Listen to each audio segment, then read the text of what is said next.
जैन साहब खोलिए अपना खजाना, बताइए सर।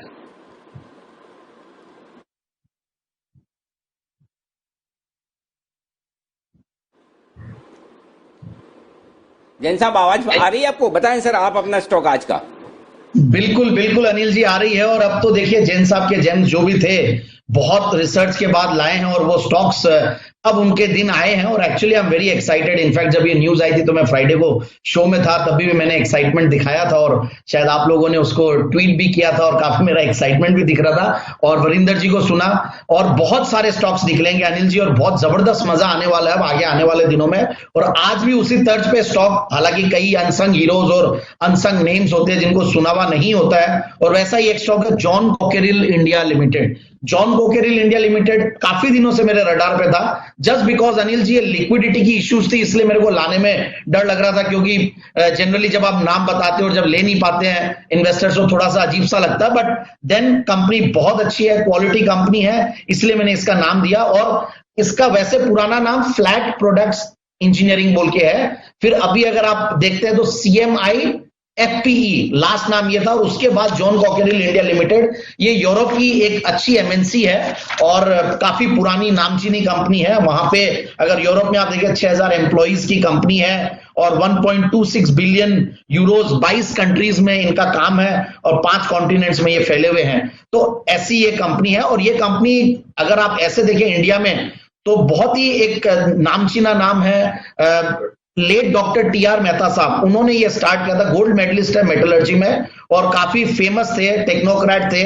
उन्होंने ये बेसिकली कंपनी स्टार्ट की थी और फिर ये कंपनी बेसिकली 1986 में स्टार्ट होने के बाद काफी अच्छा परफॉर्म कर रही है। सर्टेनली देखिए जब काम करती है, मैं उसके बारे में बताता हूं कि काम नाम से पता नहीं चल रहा है। इंजीनियरिंग, इंस्टॉलेशन, मैन्युफैक्चरिंग, कंपोनेंट्स, ये कोल्ड रोलिंग मिल्स, स्टील अगर चलता है तो चलते हैं, प्रोसेसिंग लाइंस, केमिकल इक्विपमेंट्स, ये सब बनाती है। सो बेसिकली से जो इंडस्ट्रियल सेगमेंट्स की जो कंपनियां हैं वो मैंने पिछले कुछ दिनों में दिए हैं, क्योंकि इनका जून का क्वार्टर खराब जाना लाजमी है। और ओवरऑल इंडस्ट्रियल प्रोडक्ट्स वाली कंपनियां या इंडस्ट्रियल इंटरमीडिएट्स ये लोग बहुत ज्यादा परफॉर्म नहीं कर पाई है, तो आगे आने वाले दिनों में करे हो। और अब देखिए जिस तरीके से ये अब FIIs और DIIs आएंगे, DIIs पर्टिकुलरली मतलब म्यूचुअल फंड्स को अब जो स्टॉक्स लेने पड़ेंगे, तो वहां पे ये लोग MNCs को लेंगे और MNCs में कॉर्पोरेट गवर्नेंस के इश्यूज नहीं आते हैं और कंपनियां, छोटी कंपनियां मिलती है। तो ये भी कोई बहुत बड़ी कंपनी नहीं है, 350-400 करोड़ की कंपनी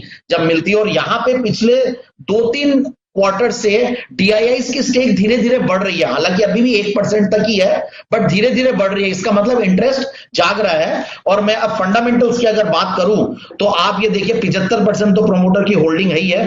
पिछले 3 साल की प्रॉफिट की कैगर है 67% अनिल जी, और सेल्स की ग्रोथ थी 34-35%। डिविडेंड ये कंपनी देती है 1% के लगभग, रिटर्न ऑन कैपिटल एम्प्लॉयड भी 16.5% के लगभग है।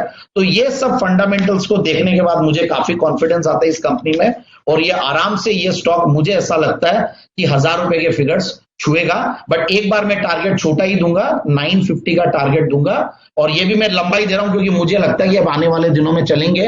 और हालांकि मेरा टारगेट अचीवमेंट के हिसाब से मैं 900 भी दे सकता था, क्योंकि 800, 850, 750 के लेवल्स होंगे, बट जो भी है, बट मेरे हिसाब से ये स्टॉक बहुत अच्छा परफॉर्म करेगा और इसको लेके रखना पड़ेगा। क्वार्टरली रिजल्ट्स 2-3 देखने पड़ेंगे क्योंकि इंप्रूवमेंट्स उसके बाद आएंगे, क्योंकि इंडस्ट्रियल सेगमेंट वाली कंपनी है।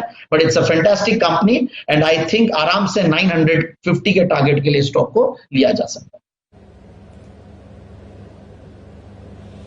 बिल्कुल 950 के टारगेट्स के लिए खरीदी। और जैन साहब की बात करते करते हमने देखा कि 750 से 825 तक तो स्टॉक आ ही गया है, पर नजर रखिए उस स्टॉक पर, नजर रखिए। एक